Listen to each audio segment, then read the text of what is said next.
Hello and welcome to the video. Today we're going to take a look at the Talonflame with the double flying moveset of Fly and Brave Bird. Being the now preferred version on PvPoke, we're going to take a look at this Pokemon here today. And spoiler alert, this team got me finally up to the veteran rank. I was literally lurking in front of the veteran rank for like 2.5 weeks now, which is kind of mad. So yeah, it was kind of time for that anyway. But here we're gonna see already the benefit. People don't expect a Brave Bird anymore, and let's take a look at that big boom against the opponent's Deoxys. What I have to say, I had crazy bad connection and stuff like this here today. It kind of impacted one game, which I cut out completely because I just forfeited after 5 seconds because I just couldn't really do anything. But you see it even in the gameplay here, there's quite a lot of lag where I don't know if it's because of the weather conditions in the background. A lot of time like rain in the game actually can cause lag, so I would not really recommend you to always play it when like there's a rainy background, of course.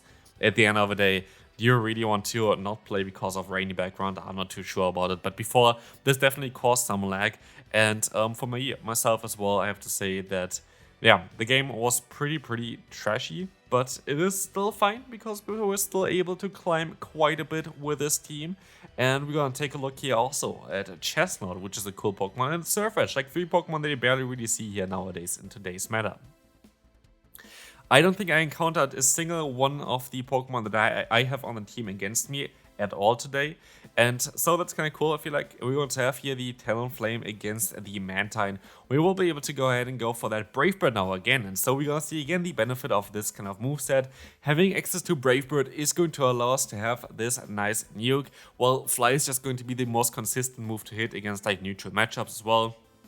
Here we were able to get the opponent quite low with that, which is cool for us as well, as we can go for another charge move. They have a double flyer line, which is of course horrible for our backline, especially as we have 2 flying type Pokemon. Our lead is also not going to resist the flying type coverage from the opponent either, but we can still try to go for that fly now, which is going to be kind of nice for me. In comes the Aerial Ace, and I have to go for a shield here because what am I supposed to do with the Pokemon that I have in the back against that Gligar?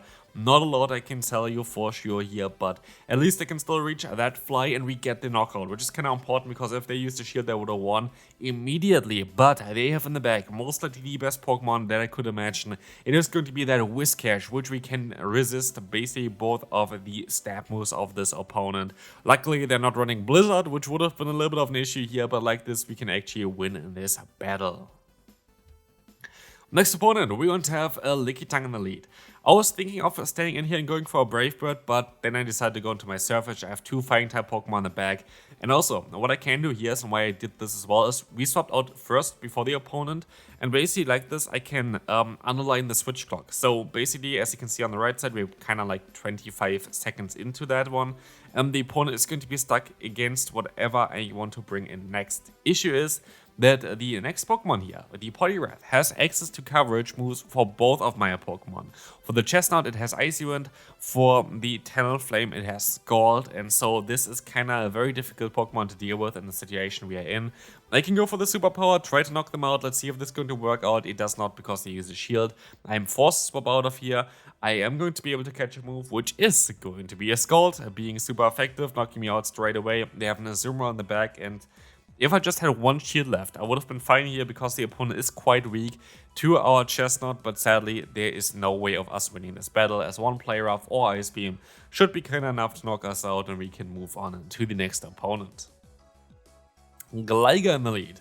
This is going to be a great lead for me, but what I have to say here, and that's kind of my honest opinion about this moveset, I don't know if Fly and Brave Bird is the way to go.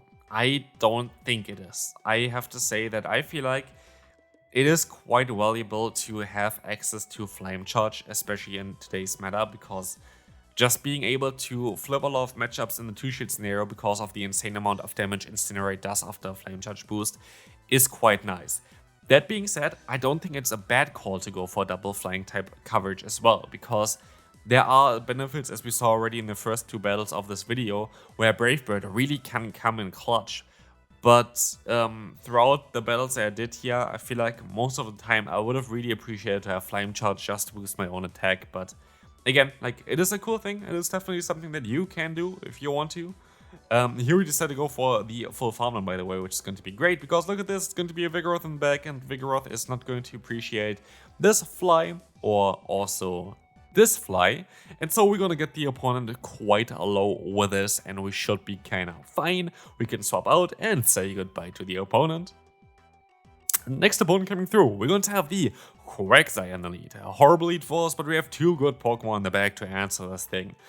Cool thing here is, if we can align ourselves, we're going to have a great time.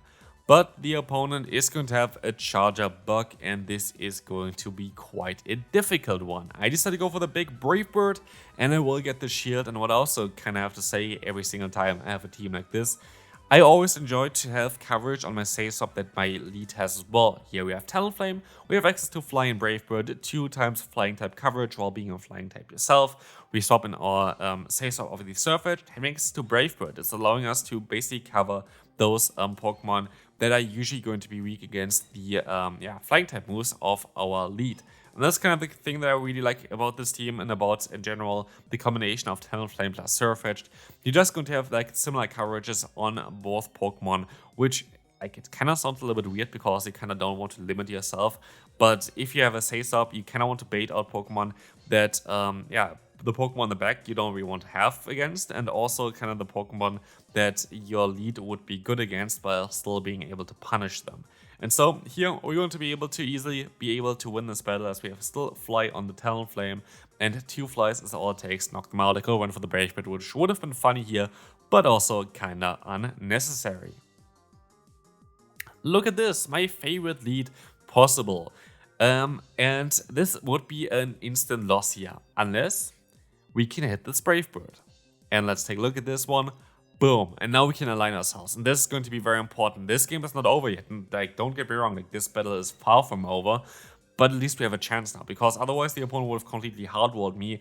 Like this, I can go for those superpowers and do massive amount of damage. Like, look at this. I would expect there's going to be something like a Victory Bell in the back, and I am going to be wrong. It's going to be a Goodra.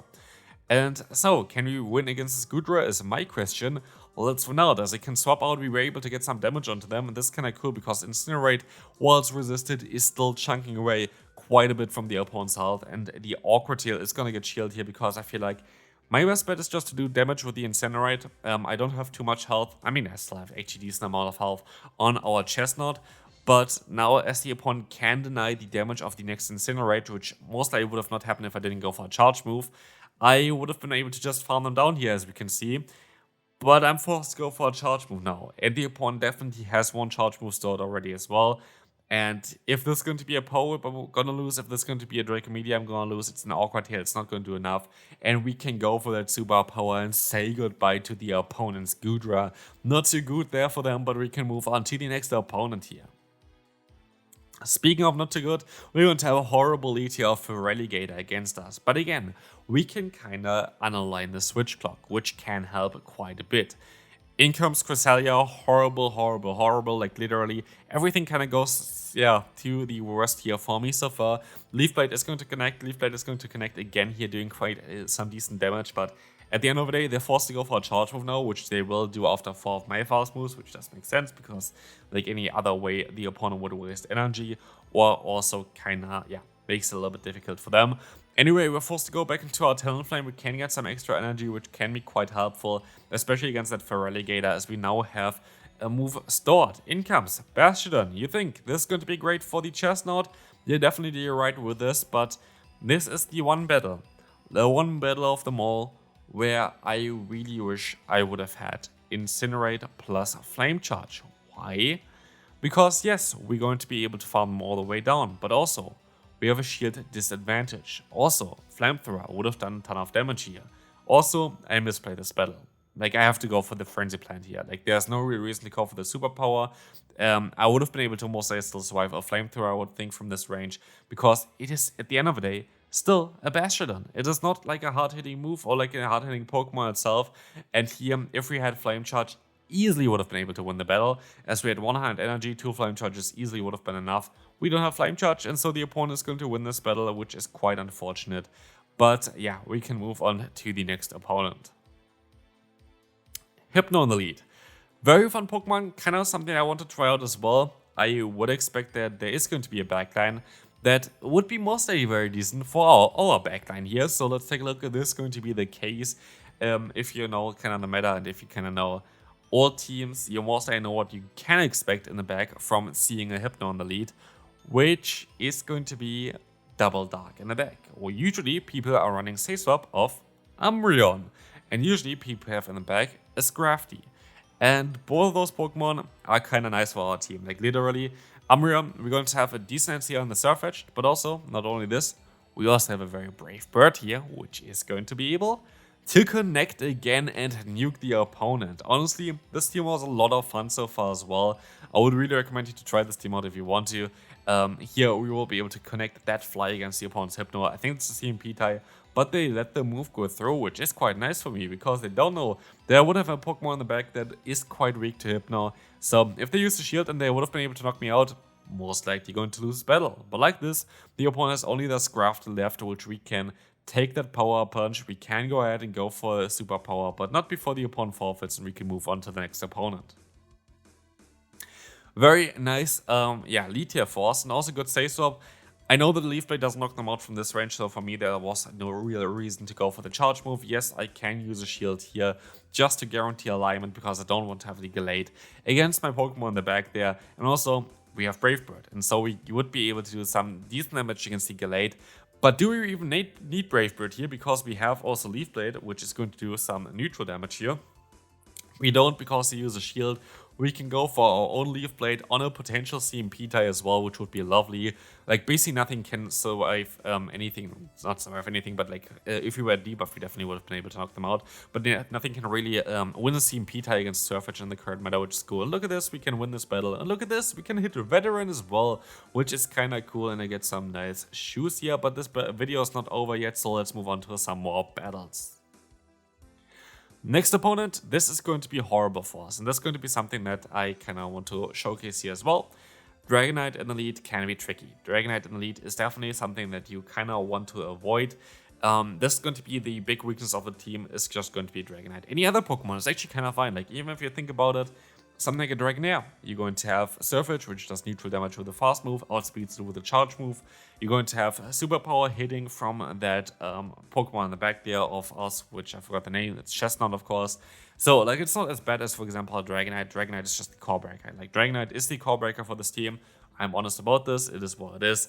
But yeah, it's going to be even worse for us. Look at this, they're going to have an Azumarill, which is going to be able to beat our entire team now as well, because we are out of shields. Azumarill is usually not too bad, because we have two Pokemon with grass-type coverage, with our Saysop as well as our Chestnut in the back. So even if we counter like an Azumarill in the lead, it is still going to be fine. But here at this point, we kind of going to have to hope that we can still somehow win this. We have to kind of catch a move maybe. Let's find out here. We try to do that. It's going to be a Lickitung on the back, and so while a Brave Bird is going to do some nice damage against the opponent, I can say already at this point, this game is going to be a loss. There's not a lot that I can do about it. I cannot speed them. I cannot really do anything here. I am too low on energy and health, and so we can move on to the final battle of today. If you enjoyed this video so far, feel free to leave a like, I would really appreciate it. Also, let me know in the comment section again, what kind of great league team are you planning of running? Because I'm looking always for kind of some team ideas as well, so I might want to give you a shout out with that as well. So let me know in the comment section, what are you running for the Great League? And let's take a look at this one here. We're going to see the Annihilate facing off against our lead of the Talonflame, going to be able to get the shield from the opponent.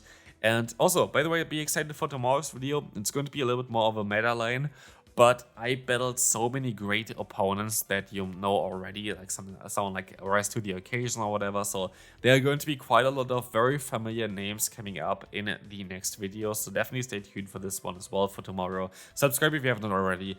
But here we will see the Scamry taking the move. That's fine for me because I can go into my Talonflame, having us to fly. The opponent is going to catch this move on a Dugong, and I'm totally happy with that. I'm totally okay with that. I don't really mind this one either, especially as I can go for another fly. Fly is very important on Talonflame. Honestly, Fly made this Pokemon even so much better. We can swap onto the Chestnut, and I know that I'm not going to be able to go for a charge move here against the opponent's Pokemon there later on, but what I also know is that they're forced to go straight for their charge move, and so There should be no way of them having 2 charge moves at this point, and so I will be able to win the final battle here thanks to the Incinerate. And that's going to be it for today's video. I hope you enjoyed. If you did, feel free to leave a like, and I'll see you then. Bye bye.